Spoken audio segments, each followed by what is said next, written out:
They say true love means having a ride or die through any storm. This was a couple that loved one another and were fiercely loyal to one another no matter what. She even stuck with this brother while he went to prison. So she's somebody that's hardcore in love with this man. But in a whirlwind of romance, unwavering loyalty can find you sacrificing everything. There was bad blood between her boyfriend and another man, and she was in the middle of it. She put herself on the line when she agreed to pay him to do the job for her man. And crossing moral boundaries, swept away in love's fury.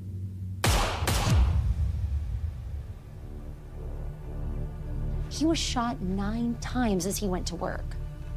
This pretty clearly from the jump, it seems like a very targeted attack. Once those lines are crossed in the name of toxic love, there's no undoing the damage. She tells police, hey, I only thought he was going to threaten him to drop the case. I had no idea this was going to happen. The chaos of an unhealthy relationship is such that you're really not thinking down the road. You're thinking, how do I just get some relief in the moment?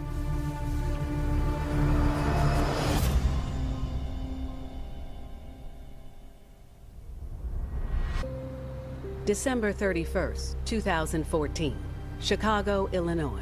It's New Year's Eve, and the Windy City is ready to party until the ball drops. The holiday season is a special time in Chicago.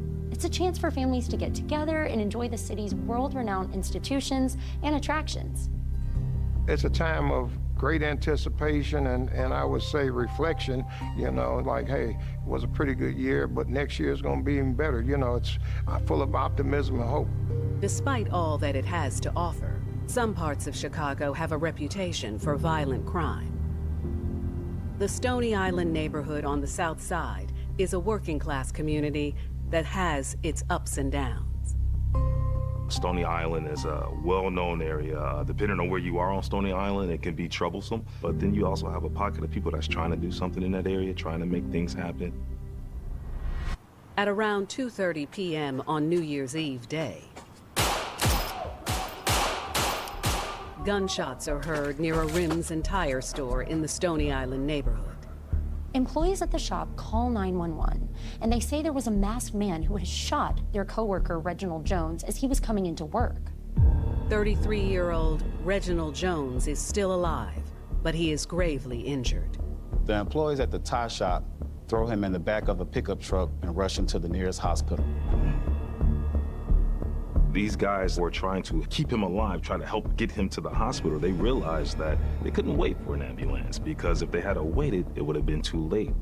The hospital is only a couple miles away, but will Reginald survive the shooting?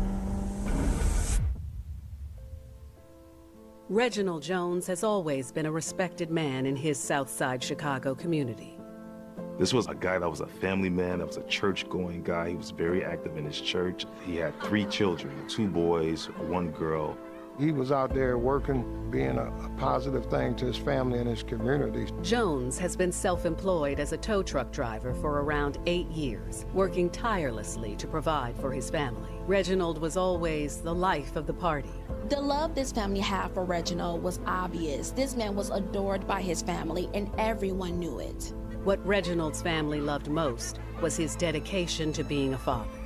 By all accounts, he was very invested in his family and in the community. And now, there's a chance Reginald's children will grow up without a father, as he's bleeding out in the back of a pickup truck. They rush him right down the street, so a very short distance, unfortunately, due to the nature of him sustaining so many grievous wounds and stuff, that he pronounced dead on arrival. His co-workers must have been devastated to see Reginald die like that, in the back of a pickup truck, right in front of them. This was something you don't soon forget. When police arrive at the tire shop, they know they have a murder investigation on their hands. The victim had already been removed from the scene due to his injuries. The patrol units would arrive there, and they immediately secured the scene. Somebody was just shot 9 times. In Chicago, that's going to be obviously, in any place, obviously going to be a major crime scene. In that case, they're going to notify the detective division where I worked, and they're going to also notify extra forensic teams out there that are skilled and equipped to deal with this type of scene. Unfortunately, the tire shop doesn't have surveillance cameras, so police begin to take eyewitness statements from people who were working in the shop when the shooting occurred. People always talk about the first 48 hours and stuff, but sometimes the first 48 minutes is even more important. One of the employees states that Reginald was originally scheduled to be off, but a customer had called him to purchase new tires. Reginald was an entrepreneur, so along with owning his tow truck business, he also worked part-time at a tire shop. One witness tells police that Reginald was walking into the shop, supposedly to meet the customer who had called him, when a masked man approached him in the parking lot. Without warning, the masked man shot at Reginald from behind as he was walking into the store. So the business trying to, escape any further injury, but to no avail, the shooter, this masked individual, continues in and continues to shoot him. I mean, altogether, I think he's had 9 gunshots. At first, police suspect this may have been an armed robbery gone terribly wrong. The first thing is you have to figure out, hey, what's going on here? Sometimes it's pretty obvious. People came in and with ski masks and demanded money. So we know what their motivation is to get some money, and sometimes it obviously goes further and turns into something else. Robbery turns into a murder in some instances. But there are problems with that theory. As detectives are interviewing the witnesses, they say that the masked man never tried to take Reginald's wallet after he shot him, nor did he try to rob the register of the store. So robbery didn't seem to be the motive. It was pretty clear from the onset that this guy was targeted. As detectives process the crime scene, they find a total of 9 shell casings in the parking lot and inside the tire shop. This person that fired these rounds, he had a target on Reginald, and his purpose was to go in and kill Reginald. And then the challenge is to find out, why would somebody target this particular individual? As a tow truck driver, police are sure Reginald has made a few people unhappy in the past. No one likes when their car is being towed, but when the detectives talked to Reginald's coworkers, they couldn't think of anyone in his past who would have killed him over their car being towed. That theory was quickly thrown out the window. But what about the mysterious customer who asked Reginald to sell him some tires on New Year's Day just before he was shot? This was something that police wanted to explore because according to Reginald's co-workers, he wasn't planning to work on New Year's Eve. So who was this mysterious customer and why did he want tires on a holiday? Detectives are thinking this might have been a setup. The workers at the tire shop have no idea who this mysterious customer is. Reginald arrived to the shop and the customer never did. So detectives will have to check Reginald's cell phone records. For now, police have no suspects in the murder. This is somebody that's a caring person, a family man, who's not out here doing anything wrong or harming anyone. This was just somebody that you wouldn't see becoming a target for a crime like this. When police speak to Reginald's family about the murder, they are devastated by the news. As a homicide detective, that always hit me personally, particularly living in this very same community. So that 14-year-old daughter lost a father, the 6- and 7-year-old sons lost a father, the mother lost a son. Detectives are determined to solve the case. They soon catch a lucky break when Reginald's mother tells police about a man who had it out for her son. Reginald's mom says that her son was shot in the arm about a year before he was murdered. The shooting happened because Reginald had caught someone stealing tire rims from him. And that was a huge turn in this investigation. All these things factor into an investigator's mind. The detectives become aware that he in fact was the victim of a crime. The man accused of shooting Reginald during the altercation is a nefarious Chicago criminal. The person who shot Reginald was known in the community as a dangerous drug dealer, and this was someone that Reginald had stood up to. But who is this man from Reginald's past? And did he commit the ultimate sin? When police run a background check on this man, he appears to have a clear motive for wanting Reginald dead. There's just one problem. He had a rock-solid alibi.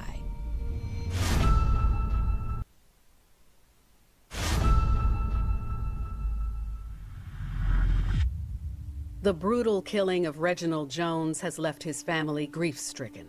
As police dig deeper into the case, it becomes clear that he may have been targeted for murder. Police conducted an interview with Reginald's mother and realized that Reginald had been shot once before in 2013, about a year before his murder, because he caught someone stealing tire rims from him. And the person who shot him was named Ramondo Williams. Ramondo Williams was at the time a drug dealer in the community. That really sheds a whole new light onto it.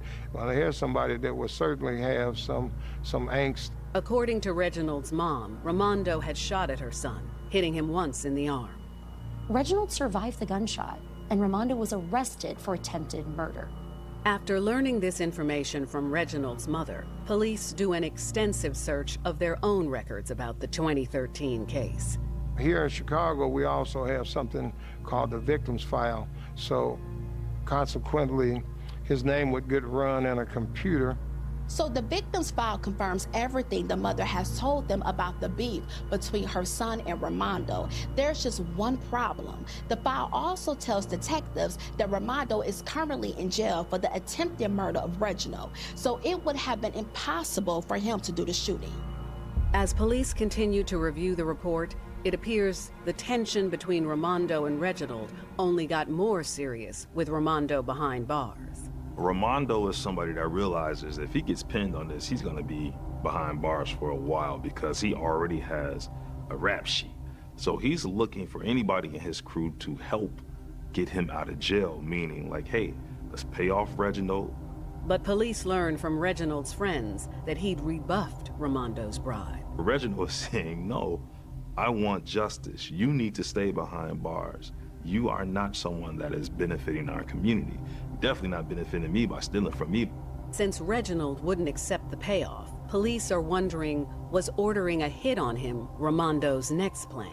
Ramondo is known to Chicago police, so they know that he has people working on the streets for him, and these soldiers would kill for him.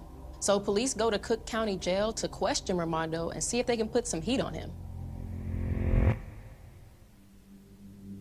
When detectives question Ramondo, his demeanor matches the reputation in his file. I mean, we're talking about a big-time drug dealer on the south side of Chicago. These people, they think they're untouchable. They think that they rule the world. Ramondo denies having anything to do with Reginald's murder. Detectives know a guy like Ramondo isn't just going to confess to a murder charge, but what they're trying to do is to get him to establish his story so that later, when more information surfaces, they can use it against him if he is in fact involved with this murder. Ramondo defiantly brushes off the detectives. Before the detectives leave, they ask for his visitor logs, and that's when they see the name of Brianna Smith. Seems like this Brianna has visited Ramondo quite a bit while he's been incarcerated. Now, police are wondering, who is Brianna Smith, and what is her relationship to Ramondo? When you visit someone, you have to provide an ID. So detectives are immediately able to track down Brianna for a line of questioning. 26-year-old Brianna Smith is a Chicago resident who lives close to where Reginald was murdered. When detectives track her down, Brianna is certainly not welcoming them with open arms. She clearly doesn't like police and is guarded. Brianna tells police that she is Ramondo's girlfriend, and the two have been dating for close to 3 years. She certainly had a stand-by-my-man attitude when police talked to her that first time. She told police in very clear terms that she loved Ramondo and would never do anything to hurt him. They were in a serious relationship. Detectives ask Brianna straight up if she works for Ramondo's operation. Word on the street is Brianna was running Ramondo's drug ring while he's in jail, but police were never able to prove that. They always suspected that she was performing some kind of illegal activities for him. You're looking at a relationship where you have a woman that realizes that she's with a man that can basically give her anything. Whatever he wants, he can get. Sometimes it's even baffling the level of dedication and love, if you want to call it that, And sometimes it's also economics involved, you know, like, hey, this is my lifeblood. Detectives know that Brianna couldn't have been the shooter.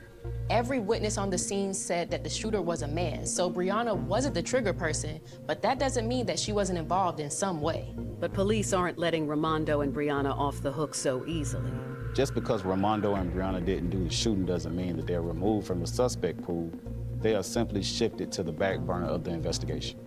Sadly, police are back to square one in the case.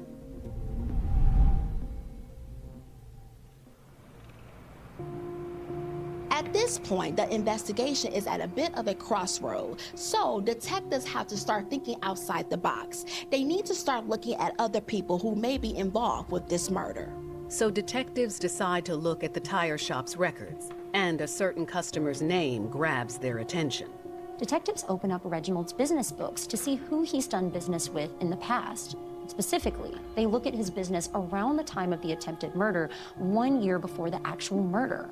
And that's when they realized that a man by the name of Leroy Dalling had bought a set of rims from Reginald. And Leroy is Ramondo's cousin. Typically, police keep a list of well-known associates of people involved in criminal activity in the city. And Ramondo, a well-known drug dealer, was on their radar. Was Leroy involved in the murder, or is there something else at play? This seemed to be the connection that police needed to tie Ramondo to the murder. For the first time in the investigation, detectives thought, hey, this might be our guy.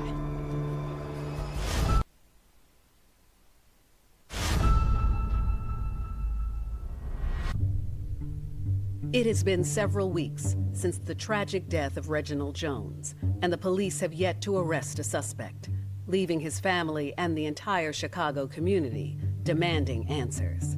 His family was putting pressure on police to solve this case. You have to remember, he was revered in his neighborhood. But what they weren't aware of is that police have another person of interest in the investigation. Someone connected to their original suspect, Ramondo Williams, his cousin, Leroy Dalling. It doesn't take long for detectives to find Leroy and bring him in for questioning. This isn't Leroy's first rodeo with the police, and he is somewhat cooperative when police bring him into the station. What police is trying to do is get him locked into a statement in hopes that down the line, when more evidence surfaces, they could potentially make an arrest if this person ends up being the trigger man. Police noticed that Leroy's size and race matched the description of the shooter. When asked directly about Reginald's murder, Leroy denies any involvement. That cousin just tells him blatantly, like, yeah, I have sold drugs for Ramondo before, but I'm not a killer. Leroy states that, yes, he knew that there was bad blood between Ramondo and Reginald, but maintains that he had nothing to do with the murder. He states that he was with his girlfriend on New Year's Day, and that he can confirm his alibi. When pressed about the animosity between Ramondo and Reginald, Leroy sheds some light on the situation. Leroy admits that when he purchased rims from Reginald, Ramondo was there at the time of the transaction, and that Ramondo created a plan to rob Reginald at a later time. But Reginald caught him in the act, and that's when Ramondo took out a gun and shot him in the arm. Leroy maintains that this was the extent of his involvement, that beyond introducing Reginald and Ramondo at the tire shop, that he had nothing to do with the murder. There's no reason for detectives to believe Leroy. He has a long rap sheet, and he's not giving them a lot to work with. But before the interview ends, he gives detectives a crucial piece of information. Leroy tells detectives that he heard Ramondo's girlfriend, Brianna Smith, was offering someone $4,000 to do a job. Leroy states that he didn't know what the job was, only that he heard Ramondo was throwing money on the streets to get at some guy named Taco. So he assumed it had to be related to the Reginald situation, because he had heard Ramondo refer to Reginald in the past as Taco. Detectives don't have enough to hold Leroy, although he's not eliminated from the suspect pool. But after his interview, all the attention is back on Brianna Smith. There are two possible situations here. Either Leroy is telling the truth and that Brianna Smith was offering someone $4,000 to kill Reginald, or Leroy was the shooter and he was trying to distance himself from the case. With information on an alleged payoff, detectives consider the possibility of Brianna being an accomplice. You're looking at a relationship where you have a woman that realizes that she's with a man that can basically give her anything. Finding out she was seeking to pay someone a large sum of money to carry out some sort of job, that's alarming to detectives. So that, coupled with the fact that she's Ramondo's girlfriend, makes it very likely that she was more involved than she claimed initially. Detectives know that with Reginald out of the way, Ramondo is a free man, and life goes back to normal for Brianna. Imagine what a woman that's in need can see from that and can benefit from that. I mean, when you think about it, before he was in jail, whatever Brianna needed, Ramondo supplied. Once that person is in jail, the supply is gone, but the demand is great. I need you out of prison. Detectives request phone records from Cook County Jail to determine the nature of calls between the couple while he's been locked up. Some people go off to jail and they don't get any phone calls from the girls on the street anymore and stuff, you know, and so, hey, I'll see you when I see you in 5 years, but other people, it's like, that's their lifeline. As it turns out, Brianna and Ramondo not only spoke frequently, but had lengthy conversations. Every call that is made is recorded. In fact, before the call even starts, there's a message that states this call will be recorded. When police sees the recordings of every call Ramondo has made in the past year of this incarceration, there are thousands of hours to go through. Baby, you know I miss you, right? Yeah, I miss you too. Police comb through the calls for weeks, and their hard work soon pays off. Throughout the year of his incarceration, Brianna spoke to Ramondo consistently, about once a week on the phone. But in the week before the murder, Brianna started talking to Ramondo almost on a daily basis. The uptick in communication is highly suspicious to detectives. Why were they communicating so often around the time of this murder? I think instantly detectives were thinking, okay, she helped him carry out the plan to kill Reginald. There's a purpose of this communication. You know, obviously this person's eyes and ears to the street is in fact Brianna, and he's able to give her suggestions and directions on what he needs to happen. In one of the calls, just days before the murder, Brianna and Ramondo talk about paying someone $4,000 for a job. In the recorded call, they aren't saying this $4,000 is for a murder. They are trying to pretend it's for a legit job, but police aren't fooled. They know these two are criminals, and that amount is significant because it aligns with the information Leroy has told them. More evidence is heard in another call recorded, just an hour after Reginald was murdered on New Year's Eve. Ramondo and Brianna are hustlers. They aren't saying anything that will incriminate them directly, but detectives do know that it appears as if they are using a code while talking, especially on the day of the murder. In the call, Brianna specifically states that she ordered a 9-piece taco meal. Detectives know that Reginald was shot 9 times, and according to Leroy, Ramondo had referred to Reginald as Taco. Detectives hear 9-piece and they think, okay, they're talking about the shooting, and they hear the word taco, and they immediately believe that Brianna has just informed her boyfriend that the murder has been carried out.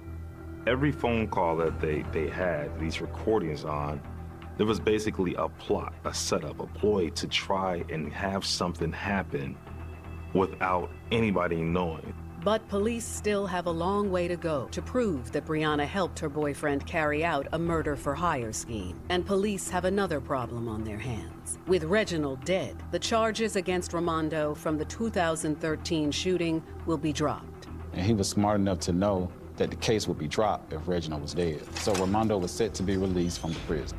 It's now a race against the clock to prove Ramondo is behind the killing. Detectives know that if Ramondo gets out, things will only get tougher. His associates will be less willing to talk. Or worse, he could have anyone associated with this murder eliminated because this guy was a ruthless criminal.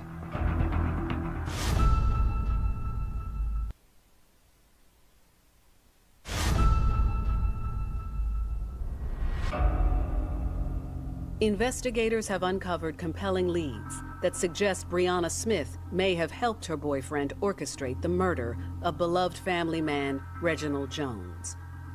There's just one problem. They can't prove it. They knew Brianna couldn't be the killer because eyewitnesses said that it was a man. And Ramondo was locked up, so he wasn't the trigger man. But it was becoming more clear that these two had something to do with Reginald's death. So police now have to prove that these two arranged the hit. A key to unraveling the case lies in a series of incriminating phone calls between the couple that seem to indicate they were planning to kill Reginald for weeks. The timing is very important because the attempted murder trial against Ramondo was about to happen. So he needed to act quickly to save himself from a long sentence of attempted murder. When police don't have enough physical evidence, or it's mostly circumstantial, and their only cooperating witness is dead, then authorities face a significant challenge. The prosecution has to prove their case beyond a reasonable doubt, and if they can't, they don't move forward. With Reginald out of the way, Ramondo was a free man. They had to release him from custody. So detectives decide to take another crack at Brianna. They now have enough probable cause to get a court order to seize her cell phone records. The first thing detectives want to do is take a look at her movements around the time of the murder.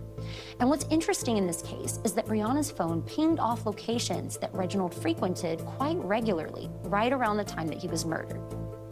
Reginald was known to visit his mother on a weekly basis. Brianna's phone pinged off a tower near the mother's home multiple times. That's not the only thing the cell phone records reveal. Reginald was a tow truck driver, and he had to keep detailed records of his routes and operations. So detectives pulled these records, and they could see multiple locations that Reginald visited around the time of the murder. And when these locations are compared to Brianna's cell phone pings, it reveals that Brianna was near him and following him almost on a daily basis the week of his murder. Clearly, Brianna was trying to get a sense of Reginald's routine so that he would become an easier target for Ramondo. This was a hit, and Ramondo was ordering his woman to stalk his prey. These investigations are kind of like putting puzzles together. Some puzzles are obviously more complex and some puzzles are fairly simple, but they all require certain pieces to be put together. The final piece of the puzzle is captured in one of the recorded calls between Ramondo and Brianna. After police process the cell phone evidence, some of the calls start to make more sense in hindsight. In the calls, Brianna talks about visiting places at certain locations. All these places were areas that Reginald was frequenting, so the code was essentially broken. They're obviously in communication. There's directions being given by Ramondo. We've got a few more pieces to the puzzle. Detectives have enough to bring Brianna back in for another round of questioning. Brianna isn't stupid. She could feel that detectives are closing in on her. And this time around, detectives are pressing her harder. They confront her with the recorded calls between her and Ramondo. Brianna wouldn't be caught up in this if she hadn't had the conversations with Ramondo. For her, this probably was the first big situation that she probably got herself involved with. Detectives tell Brianna that they know she had been following Reginald in the weeks leading up to the murder, and that Ramondo ordered her to do so. The detectives know that she can't talk her way out of it. So she starts to consider her options because she knows that this isn't going away anytime soon. Brianna finally starts talking. She stops short of saying Ramondo wanted Reginald dead. She never gives that to the police. But she does say that Ramondo instructed her to give $4,000 in cash from a safe in his mother's home to an associate of his. She tells police that she put the money in a bag and she left it at a drop point. She had no idea who picked it up and what was done with it. Police know there won't be any financial records to support Brianna's claim. Crime is a cash business. People like Ramondo are street smart. They're not gonna wire money where it can be traced back to them. They're always going to use cash. Detectives ask Brianna if she thinks Ramondo's cousin, Leroy, was the shooter. Brianna repeated her stance to detectives that she didn't know who the shooter was, so it seems that Leroy's story is holding up. Police are frustrated. They want all parties involved, not just 2 out of 3. When asked why she was following Reginald around the time of the murder, Brianna plays dumb. She plays it off if she lives around there, and that was just a coincidence. But when confronted by evidence, she realizes that it's her ass or Ramondo's ass. So she tells police that Ramondo told her to follow Reginald. She says, I only thought he was going to be threatened to drop the case. I had no idea that this was going to happen. She claims that she was just helping her boyfriend and did what he asked her to do. It was clear Brianna was caught up in her relationship with Ramondo. There's almost no going back. You just kind of keep going forward. And until you're faced with some immovable force, you're gonna keep making decisions that are preserving of this relationship. Detectives aren't buying Brianna's act. They believe she knows more. She was there when Ramondo tried killing Reginald the first time. She knew what Ramondo was capable of. She was just doing damage control at this point. Brianna Smith is arrested and charged with first-degree murder. She's held without bond. Since she admitted to paying someone $4,000 for this job and the other compelling evidence against her, police had enough to charge her.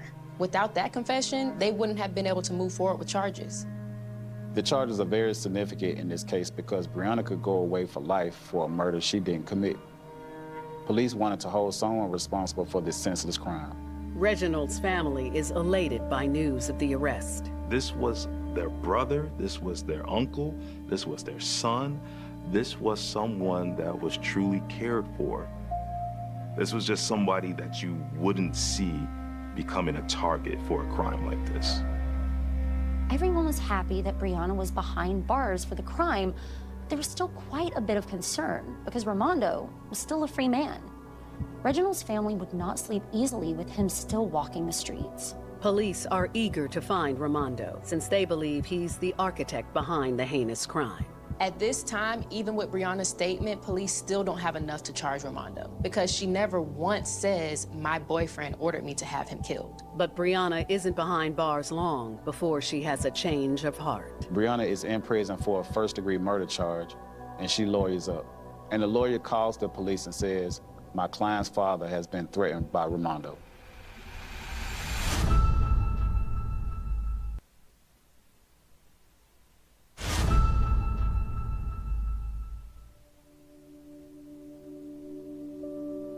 Three years have passed since the murder of Reginald Jones, and police have charged Brianna Smith with first-degree murder. Authorities suspect Brianna's boyfriend, Ramondo, ordered the shooting, but have yet to uncover solid evidence connecting him to the crime. Brianna Smith is in jail for murder. Ramondo is still out in the streets, and Brianna states that Ramondo's people have threatened her father.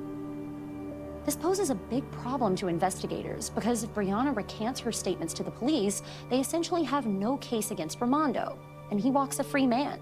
Since her arrest, Brianna had refused to implicate Ramondo. But with the threats to her family and facing a potential life sentence, Brianna reaches out to investigators. Brianna, up to this point, has never implicated Ramondo directly, but I think she started to realize that this man didn't really care about her if it meant him spending the rest of his life in prison. Brianna tells police she wants to make a deal. Brianna's offered a reduced charge of conspiracy to commit murder on the condition that she testifies against Ramondo in court. This is such an important moment for the police because it means they can finally arrest Ramondo and charge him with the murder. For Brianna Smith, it's the first time she separates herself from Ramondo. When we try to understand why women get involved in criminal activity, it becomes acceptable to think about them as, oh, you were overpowered by this man, or you did it, because you're a victim. And that might not be how she sees herself. Performance of femininity might be standing by your man. And so violence may be a way to perform that femininity. Ramondo Williams is arrested and charged with the murder of Reginald Jones. I think for Reginald's family, this was probably the first time that they could breathe a sigh of relief. When in custody, Ramondo maintains his innocence and, surprisingly, has nothing but nice things to say about Brianna. Ramondo says about Brianna that she's the best girlfriend that he's ever had. He still had nothing but positives to say about her and their relationship, never connecting her to the murder. But police aren't convinced by his facade as the doting boyfriend. He knows that if he implicates her, it only implicates himself because he was the only one who had a motive to kill Reginald. So he has no choice but to act like a loving boyfriend and keep this charade up. He doesn't want to give her any more fuel than she already needs to testify against him. As part of her deal with prosecutors, Brianna pleads guilty to the lesser charge of conspiracy to commit murder and is sentenced to 10 years with credit for time served. The stipulations of this deal include her telling to the court a detailed event of how the murder was orchestrated. During the trial, she admits that she knew all about Reginald and Ramondo's beef over the years. She said that Ramondo tried to pay Reginald off several times, but Reginald refused. Reginald wanted justice for the attempted murder, and Ramondo was frustrated and angry about that. Brianna adds that Ramondo knew he had to silence Reginald as the 2013 attempted murder case approached. Brianna was in love with Ramondo and would do anything for him. She states that Ramondo created a plan for her to follow Reginald to get a sense of his movements, and he told her to give an unnamed person $4,000 for a job. Brianna states that she never knew who this person was, that the money was exchanged at a drop point, and everything was hush-hush. Brianna states that on the day of the murder, she was actually near the tire shop where Reginald was shot. She didn't witness the crime, but she certainly knew it had gone down. She was nearby, saw the police response, and knew that the job was done. At the end of her testimony, Brianna is sent to prison to begin her 10-year sentence for conspiracy to commit murder. Even with Brianna's testimony at her court hearing, this was no slam dunk case against Ramondo. Brianna's testimony was damning, but the hardest part of the case has yet to come. They want to see Ramondo behind bars for good, and there was concern that he would beat this case.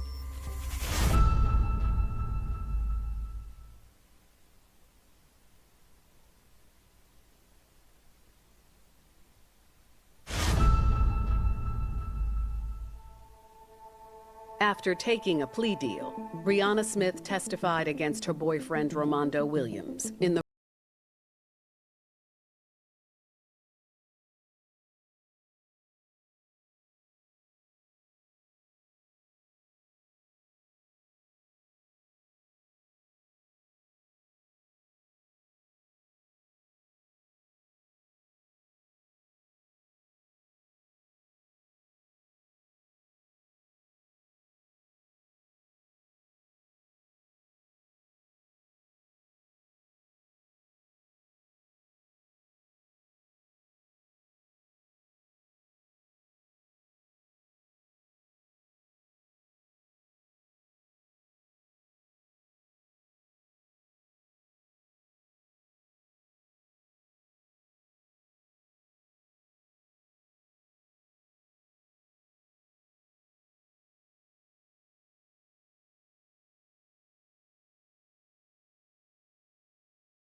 murder Reginald Jones. Reginald's family is elated by the verdict. Eventually, you know, that family is able to get some semblance of justice, at least know that their loss wasn't just in vain. And that brings, I think, a great level of satisfaction.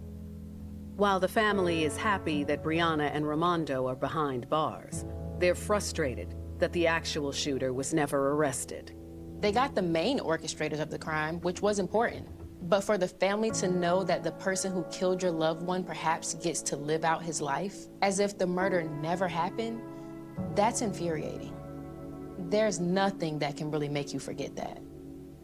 As for Brianna Smith, she's the victim of love gone wrong.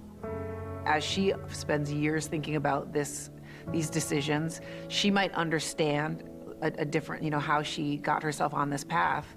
But at the time, she might not have seen herself as somebody who was a victim to her relationship, who was putting herself in a precarious position at her own detriment. Luckily for Brianna, she will get a chance to rebuild her life when her sentence ends. I don't think we understand the immense amount of pressure that these relationships enact on people. Her actions cost Reginald his life. There's no bringing him back. She only got 10 years, so she has a chance in the future. Reconnecting with a first love can make for a thrilling and magical reunion. Sometimes you hold on to your first loves. It's hard to let go. But sometimes the magic starts to fall apart at the seams. You don't always see a red flag. Some people you think you may know, you may not know. And what you thought was a twosome turns out to be a love triangle. He said they used to date at one time, but it had been over. You were running between two women. You were playing with both of them. I just think he's a liar. But it ain't nothing that I ain't told him. The lies and deception can be enough to drive someone crazy. No man is worth it. Walk away. Leave. But crazy enough to kill? That doesn't seem like you were crazy. That's calculated. No man is worth sitting behind bars for.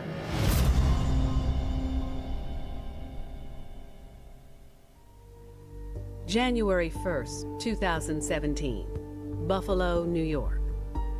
The sun dawns on a new day and a new year. Buffalo is on the Great Lakes, Lake Erie, and very close, within 20 miles to Niagara Falls, which is one of the wonders of the world. Buffalo's a beautiful community with very caring people. Unfortunately, it's a very segregated city. The East Side is Buffalo's African-American central hub. It's a resilient community. It's a community that, especially in the last few years, has been through quite a lot. Shortly after 10 a.m., a 911 call comes into the Buffalo Police Department after shots ring out on the east side of Buffalo. When officers respond, they find a woman on the front porch of the home, lying face down in a pool of her own blood. She had apparently been shot multiple times. Police check for signs of life, but it quickly becomes apparent the victim is dead. Other police officers are en route to the scene, and they see a man kind of hobbling on crutches down the street in the opposite direction of the house where the victim was shot. Finding this suspicious, the officers jump out of their vehicle and stop him. The man says his name is Wilbur Livingston, and he's the one who called 911. When police ask Wilbur where he's headed, he tells them that he was trying to get to the fire station down the street, in hopes he might be able to get an ambulance faster there. That is when Wilbur explains to the officer that he lives at the home where the victim was found. Police officers are wary of Wilbur and his story, so they put him in the back seat of the police car and take him to the scene of the crime. I was off duty on New Year's Eve and not scheduled for New Year's Day, so I was called via the radio and asked if I was available to investigate a shooting that had happened at 250 Gold Street within the city. When I arrived, there were several police officers and crime scene tape around the crime scene. From the driveway across to the next house, there was a rear entrance into a hallway, and observing the front porch, there was a body in the doorway that was covered. She was head first leading into the house. Her feet were on the porch. The rest of the body from the waist forward was in a small area that led eventually into the living room. Half of her was in that hallway leading in, and half of her was out onto the porch from the waist out. My general rule of thumb is just to observe the scene. Police find multiple shell casings around the body, but the weapon is nowhere in sight. Detectives do note something that could potentially be helpful to them. One of the first things I noted was in the driveway of the house, there were visible video cameras on the house Video cameras at a murder crime scene are gold, and there was more than just one. 2 on the top at the front of the house, one pointing toward the street and the second one pointing down the driveway. And then as I continued to walk into the driveway, I noticed a third one above the rear entrance, right in the corner, that was pointing toward the door where the body was. This could be potentially huge for Buffalo police, especially if the cameras are operational and actually capture something. So they're gonna wanna find that out right away. When the officers who picked up Wilbur Livingston on the street arrive, they inform homicide detectives what he has told them so far. Initially, Wilbur is cooperative and explains there was a party at his home the night before. He says that it was a birthday party for a childhood friend that happened to fall on New Year's Eve. And some of the partygoers had either spent the night or come back the following morning. But there were still a number of people still at the home. Wilbur also tells detectives that he knows the murder victim. She was his girlfriend. Wilbur indicated that the woman who'd been shot was Shayna Mason.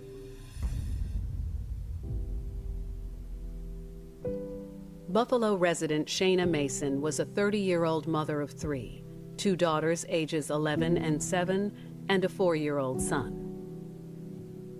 She was a good mother. They would always be baking something and doing things, and they would go to the little beach around the neighborhood because they all could swim, so they liked swimming. From the time Shayna was a child herself, she had a bubbly energy and independent spirit.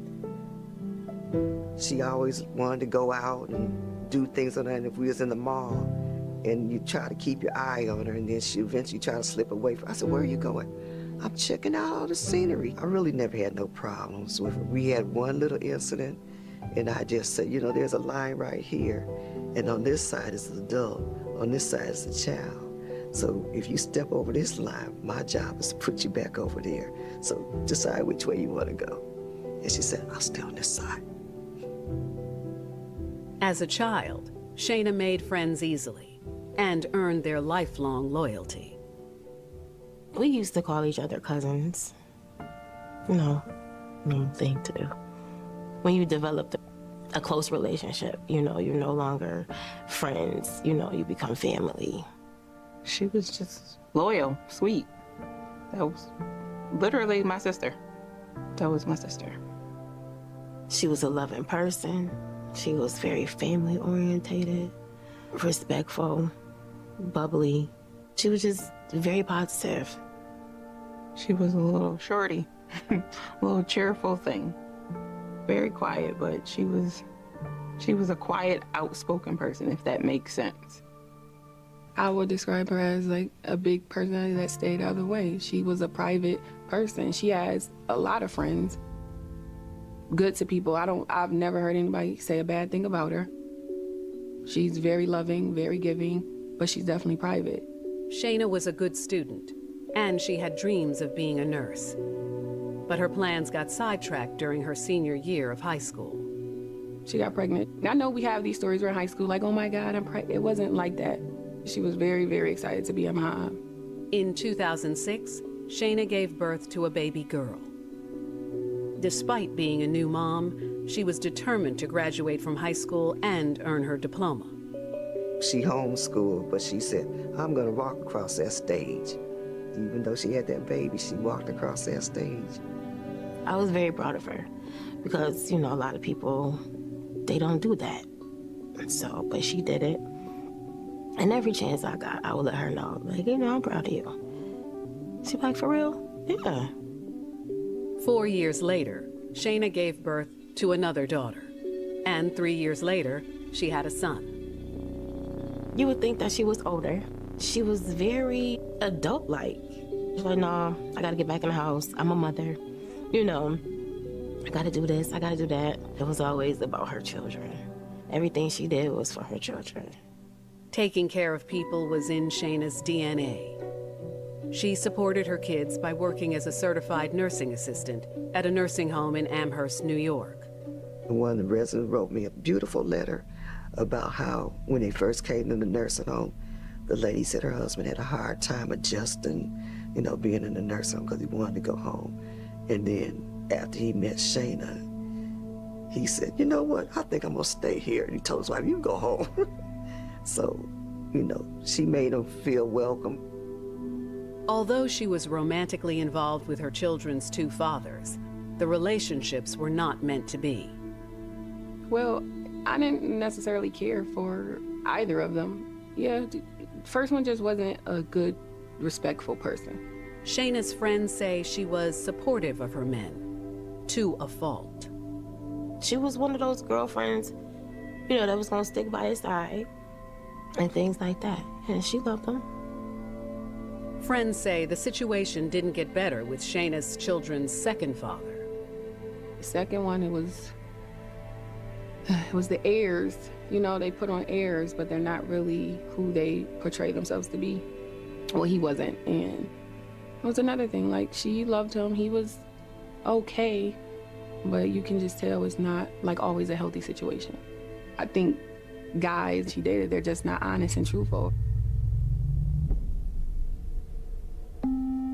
Now, Shayna has been identified as the victim of a shooting outside of a home in the 200 block of Gold Street in Buffalo, New York.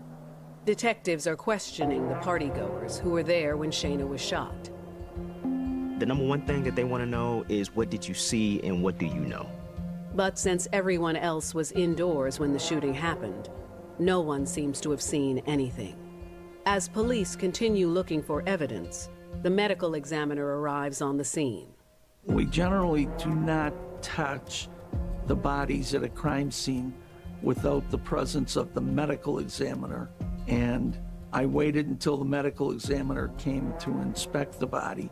But once the covering was removed, it seemed obvious that the victim had been shot in the head and face area and in the back due to evidence on their clothing.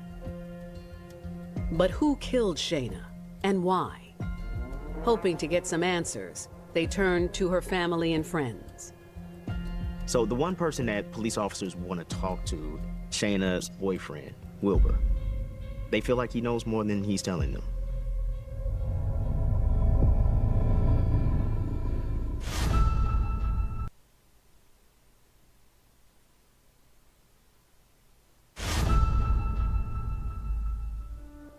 On January 1st, 2017, Buffalo police respond to a 911 call after 30-year-old mother of three, Shayna Mason, was gunned down outside of a home on the east side of town.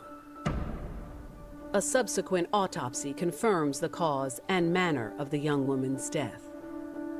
She obviously had suffered multiple gunshot wounds to the head area, face area, and back.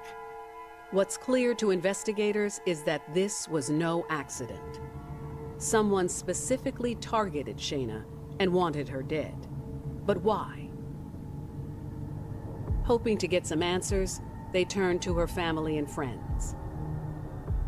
Homicide detectives will tell you that one of the hardest parts of their job is having to inform the family members of murder victims about their death.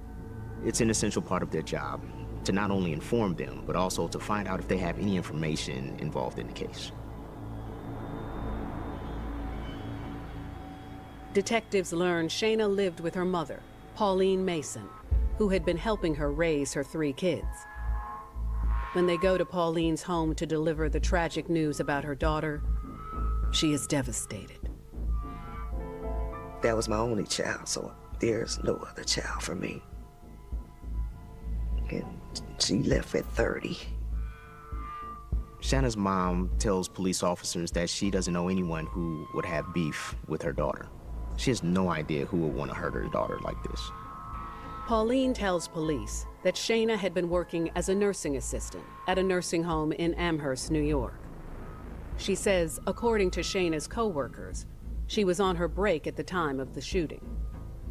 Apparently, Shayna had been at a party at 250 Gold Street the night before, on New Year's Eve. She left the party to go home at some point, but she left her phone there. The phone was downstairs. She left it there charging from the party. I guess she just went back to get her phone the next morning. By now, police have learned the party was at the home of Shayna's boyfriend, Wilbur Livingston. Wilbur Livingston and Shayna Mason had known each other for a long time. They grew up together on the same block and dated off and on since they were teenagers. We met Wilbur at 12, and he lived on the street with his mother and dad. His dad, I think, lived a couple houses down from where they lived at. And I just knew him from her. That's how I met Wilbur. They all became friends, so they all hung together. Wilbur, Sherry, Portia, all of them. When Shayna and I were like 8th and 9th grade, she started talking to him. I did my first double date with her and his stepbrother at Darien Lake. According to Wilbur, it was just puppy love, and they didn't get serious until they were adults. He moved away for a while, and then he moved back when he was around 21, and that's when things got serious between the two of them. He'd go away for a while, come back, and it was like they were back like nothing changed. From my understanding, they was in love. It's just, I love him. He would be over and he would make her smile and things like that. That's all that matters in a relationship when you know that your friend has gone through so much, and just to see her happy, that means a lot. But Shayna's mom was not as hopeful about her daughter's reunion with Wilbur. I talked to Wilbur and I said, if you're back in her life, she don't need no problems. He said, no, I ain't gonna give her no problems. I guess the problem was wait to come. By most accounts, Wilbur wasn't a horrible guy, but he may not have been as upwardly mobile as Shayna. And he did get involved with selling drugs at one point. And Shayna's mom and friends thought that she could do better, that she deserved better. But Shayna always seemed to gravitate back to Wilbur, her one true love. Sometimes you hold on to your first loves. It's hard to let go. You come across other people, but you still have those feelings that you had in the beginning. Homicide detectives have issued an order to obtain the security cam footage from outside of Wilbur's home. While they wait, they dig up all they can about Shayna's last hours, leading up to her untimely death.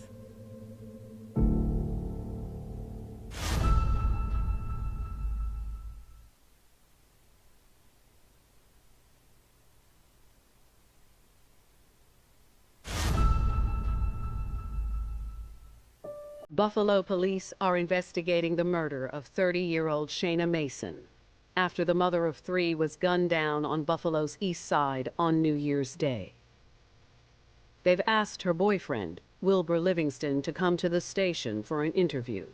But once he arrives, he refuses to answer their questions. With no choice but to let Wilbur go, investigators turn their attention to the security cam footage, which they've just learned is ready for them to view. I don't think anyone is prepared for what they're about to see. As we viewed it, I was able to see a car pull up in front of the house. It was a white, newer model sedan, and a single African-American female exit the driver's side, walk toward the house, and down the driveway. She had what appeared to be a handgun in her right hand. Now, this woman is moving toward the front of the house, toward the front porch. And so now they have to switch the angle of the footage. That's pointing directly at the front porch. When detectives do, they see another woman standing on the front porch of the home. Based on the pictures that they've now seen, police officers know that this is Shayna Mason that's standing on the front porch. And a woman with a gun is coming up the front steps, pursuing her aggressively. The body language of the woman on the porch and the one entering the stairwell, they appeared to be talking or yelling at each other. There was no audio, so I couldn't tell. Police see Shayna pick up a shovel in her hand for protection. Shayna was trying to get away from this woman, but it appeared that somehow that door was stuck or locked somehow. And the woman that went up the stairs then lifted her arm up where the gun was visible and fired a shot. Shayna is struck in the face. A second shot came out rapidly and appeared to hit her in the back of the head. Shayna immediately slumps to the ground. She fell flat on her stomach, chest, and face, and the person who fired the shots continued moving forward and fired multiple more shots into the victim's back. Even the most hardened veteran detectives were stunned by what they saw. It was brutal. It was just brutal. It was an execution. Shayna Mason didn't stand a chance. Detectives see Wilbur, who has frantically opened the front door, now standing on the front porch. He is yelling at the shooter. There's no audio, but he is screaming at her. It looks like he's saying, "What the F did you do? What the F did you do?"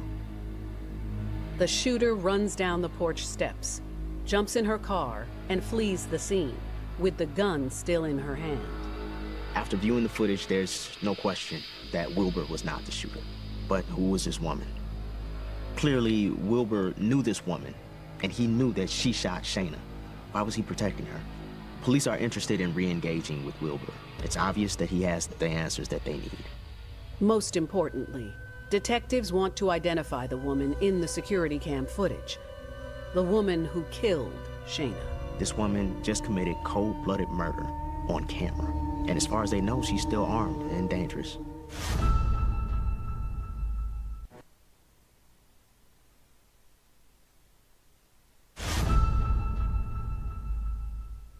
Buffalo homicide detectives have obtained and viewed security cam footage from outside the home where Shayna Mason was killed on the morning of January 1st, 2017. It reveals an African-American woman opening fire on Shayna and shooting her multiple times. The footage also captures Wilbur Livingston engage in a verbal confrontation with the woman before she flees the scene. When investigators reach out to Wilbur again, they explain they have seen the security cam footage. This time, he is willing to talk. Wilbur confirms that he knows the woman who shot Shayna. And what's more, he knows why. Wilbur tells investigators the woman they're looking for is Nadia Whitaker, and that she is his ex-girlfriend. He says Nadia killed Shayna in a fit of jealous rage. 33-year-old Nadia Whitaker grew up in Buffalo, New York. She was a single mom. She had a 14-year-old son. Like Shayna, Nadia had dreams of being a nurse, and she worked as a licensed nurse practitioner. Also like Shayna, Nadia had known Wilbur Livingston since they were kids. Nadia and Wilbur met in high school at the age of 14. They were friends in high school, but after their junior year, several years went by before they would see each other again. Nadia got pregnant in high school, so she had to take a break. In 2007, Wilbur and Nadia ran into each other, and they exchanged numbers. Eventually, they started dating. They got quite serious. They moved in together, and there were even talks of marriage. For Nadia, there was no question Wilbur was the one for her. But Wilbur started having second thoughts about their relationship. They were growing apart, they were constantly fighting, and Wilbur wanted out. When Wilbur moved out and broke things off with Nadia, she was devastated. Not long after that, Wilbur connected with Shayna, and they started dating. This further crushed Nadia, who was still heartbroken over losing Wilbur. Nadia refused to accept it, and obviously she would do anything to get him back. Wilbur tells investigators that the night before Shayna was killed, he was hosting a birthday party for a childhood friend. He said Shayna was invited to the party, and she even baked the cake. According to Wilbur, one person who was not on the guest list was Nadia, but she showed up anyway. Wilbur said Nadia came to the party looking for a fight, and that she confronted both of them. Friends at the party told Wilbur and Shayna that Nadia had went outside and keyed Shayna's car. So things were getting very heated, very fast. Wanting to defuse the situation, Wilbur says he told Shayna they should leave the party. Wilbur and Shayna left and went back to her place, where they stayed all night. The next morning, Wilbur went home and Shayna reported for her shift at the nursing home. But when Wilbur entered the house, some of the party guests were still there, including Nadia. He said he and Nadia got into it a little. He told her that she was out of line the night before and that he was in no mood for her. Wilbur says after that, Nadia left. And shortly after, Shayna pulled up outside. When Shayna got to work that morning, she realized that she left her cell phone at Wilbur's house, where she left it charging the night before. And that's why she was there, to quickly grab her phone and get back to work. Someone must have called Nadia and told her that Shayna was at the house, because within minutes, she was there. Wilbur tells detectives things unfolded quickly over the next few seconds. He says once he realized Shayna and Nadia were arguing on the front porch, he tried to unlock the door to let Shayna inside. The front door locked from both inside and outside, and you needed a key to unlock it from the inside, and he was struggling to get it open. By the time he got the door open, Nadia had shot Shayna several times, and Shayna was dead. Wilbur immediately got on the ground, asking if she was okay, asking if, baby, are you okay? Talk to me, move your hand, please. But there was no movement from Shayna. Wilbur says that's when Nadia, who was still standing on the porch, started yelling at him. Nadia was angry. She said, "Oh, this is your baby. This is your baby, huh?" In a very aggressive manner. And he started screaming at her. "What the F did you do? What the F did you do?" After that, he ran to call 911. He lost track of Nadia and where she was. Investigators moved quickly to obtain an arrest warrant for Nadia Whitaker. The district attorney reported out that Nadia Whitaker, based on our investigation and our joint follow-up, was indicted for murder. We would continue looking for her so that we could bring her in, interview her, and arrest her. There's just one problem. They can't find her. She's armed and she's dangerous and she seemingly disappeared in the thin air. They have no idea where she is.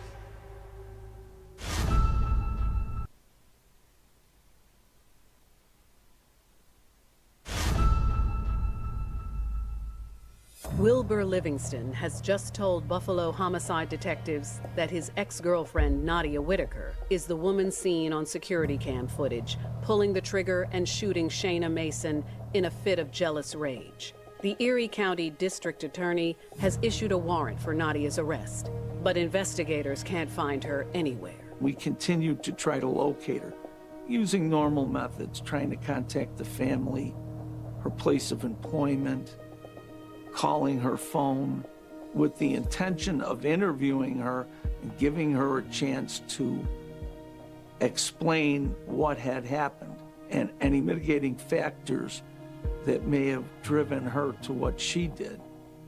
As Nadia Whitaker is on the run, Shayna Mason's family and friends grieve her loss and worry justice for her senseless murder may never be served. She was hiding out for quite some time, and anybody will be frustrated when you know exactly who did what, to your child or to your loved one, and they're not being served. Then, after several days, a call comes into the Buffalo Police Department. I received a call from a defense attorney whom I knew, named Thomas Iwanu, who indicated he was representing Nadia Whitaker and that he had been told that I was looking to talk to her and he wanted to arrange for her surrender for a case. And I believe at that point he was aware that she had been indicted. Detectives and Nadia's defense attorney arranged for a date and time for her to be brought to the station. And on January 8th, 2017, 8 days after Shayna Mason was murdered, Nadia Whitaker finally surfaced. Tom came in and introduced me to Nadia Whitaker as his client. He said she's surrendering on the warrant that's been issued for her. After detectives meet Nadia Whitaker, she's completely different than what they saw on the cameras. She absolutely was meek She was very reserved. She didn't really speak, but I guess one of the words could be overwhelmed. And she had the realization as to what she did, and that this was the culmination of that. I can't imagine what she went through in the days and hours after the shooting. Detectives have anxiously been waiting for an opportunity to interview Nadia and hear her side of the story. He asked me to not interview her or ask her any questions regarding the incident, and when they asked that their client not be questioned, I don't, and police don't, question the person when they're surrendered. He said, you can ask her preliminary questions such as her name, address, date of birth, but I was not to mention the case at all. All the police officers were legally allowed to do at that point was fill out the arrest paperwork and take her to holding. That's it. It was a disappointing development for the detectives who had worked so hard on this case. But even without the confession, they had the footage and enough information to arrest her and charge her. While the Erie County prosecutor prepares for trial, she says the videotape which shows Nadia gunning down Shayna will be central to the state's case. But the defense says they're not disputing the video. Their strategy will be to explain why this happened rather than who did it. There was no relevant criminal history. There was no history of violence or violent crime, such as a shooting, no past history of criminal possession of a weapon, and that she was, in fact, at least under some measure of emotional distress. One of the arguments made by the defense, Nadia Whitaker, was under extreme emotional disturbance at the time of the shooting. At Nadia's pre-trial hearing, her defense attorney argues that her crime was a crime of passion, and that it was triggered by her involvement in a volatile love triangle. Her attorney then presents a smoking gun of sorts, a marriage license. The attorney says that the day before Nadia killed Shayna, that her and Wilbur obtained a marriage certificate. Nadia and Wilbur were engaged to be married, and Shayna was the other woman.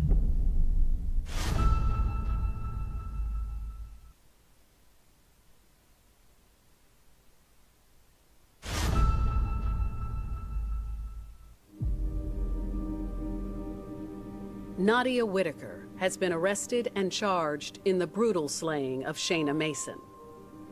At her pre-trial hearing, Nadia's attorney argues his client acted under extreme emotional distress and proceeds to tell a very different version of Nadia and Wilbur's relationship from the one Wilbur told police.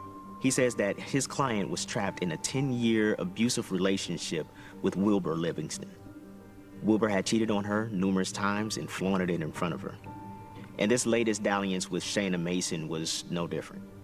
Her attorney says after years of psychological abuse, Nadia had become so beaten down, she was nearing a breaking point. But on December 30th, 2016, Wilbur promised her he was changing his ways. He proposed to her, which apparently had not been the first time he had done so. This time, they actually got a marriage license.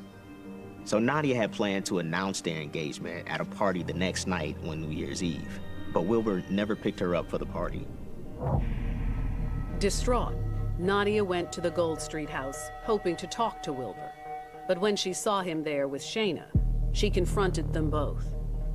After Wilbur and Shayna left the party, Nadia stayed there all night, waiting for Wilbur to come back, which he never did until the next morning. Her attorney said it was just too much for her. He said it was a horrible situation, compounded by the similarities between the two women. Both worked in healthcare, both came from hardworking, close-knit families, and both were preyed upon by the same manipulative man. 3 mental health experts who examined Nadia determined she was suffering from extreme emotional disturbance when she fired the gun. This determination prompted the district attorney's office to not take this case to trial, and also to a manslaughter plea, rather than pursue the murder charge that Nadia originally faced. Instead of a possible 25 to life sentence, the maximum she could get was 25 years in prison. For Shayna's friends and family, who attended all of the pretrial proceedings, this was another blow. I don't think she ever snapped. She knew where to go get the gun, that's what I'm saying. Didn't want to like fist fight or anything like that. You went and straight to where you knew something that the gun was, got it, and then came out and did what you did. What you did was take someone who was blocking you from being with him. Like, you are going to be with him because I want to be with him. So what's the best way? So that doesn't seem like you were crazy. I feel like that's calculated. At Nadia's sentencing hearing in December 2017, Shayna's mother read a victim impact statement to the court. I told him she had 3 beautiful children that no longer can pull their mother's hair, you know, talk to her, laugh with her, take trips with her, because this person took them from their mother. And to me, I don't know what, but all I'm just want is justice for my child so that someday she can rest in peace. And that's all. Before handing down Nadia's sentence, the judge said this crime was all the more tragic because the 2 women involved were both mothers, both smart and hardworking, but that they had both made the same mistake. He said that they both got involved with a selfish and deceitful man. Then speaking directly to Nadia, he said, you know, I never wish this on anyone, and I don't condone violence, but you shot the wrong person. Nadia was sentenced to 19 years in prison and 5 years of post-release supervision.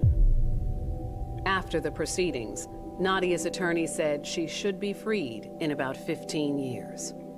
It wasn't without criticism. There was some pushback in the local news and the local media, perhaps that maybe the sentence potentially was too light, but if you're the judge and you have all of the evidence and factors available to you, I could see how a judge could come up with 19 years. Shayna's friends and family were outraged over the sentence. She can see her son anytime she wants. My kids could never see their mother again. They never get to laugh about when they used to be together, things they do. I was angry. I think I was more angry than hurt. She had a bunch of family come there for her, Nadia, to support her. And when they gave her the sentence and everything, her family just broke down, went crazy, crying and screaming. And I just looked, shaking my head like, I know you're gonna be disappointed that your family's gone to jail for a long time, but you get her back. We don't get Shayna back. Using a gun is unexplainable to me. That she felt so strong about what she might have felt was a violation of a trust between her and her fiancé, that she had to murder the other woman. It doesn't make sense to me, and it's not explainable. Taking someone's life. No man is worth sitting behind bars for killing somebody. Obviously, if he's talking to both of you, so it's not her fault or your fault, it's his fault. Walk away. It's not worth killing somebody over.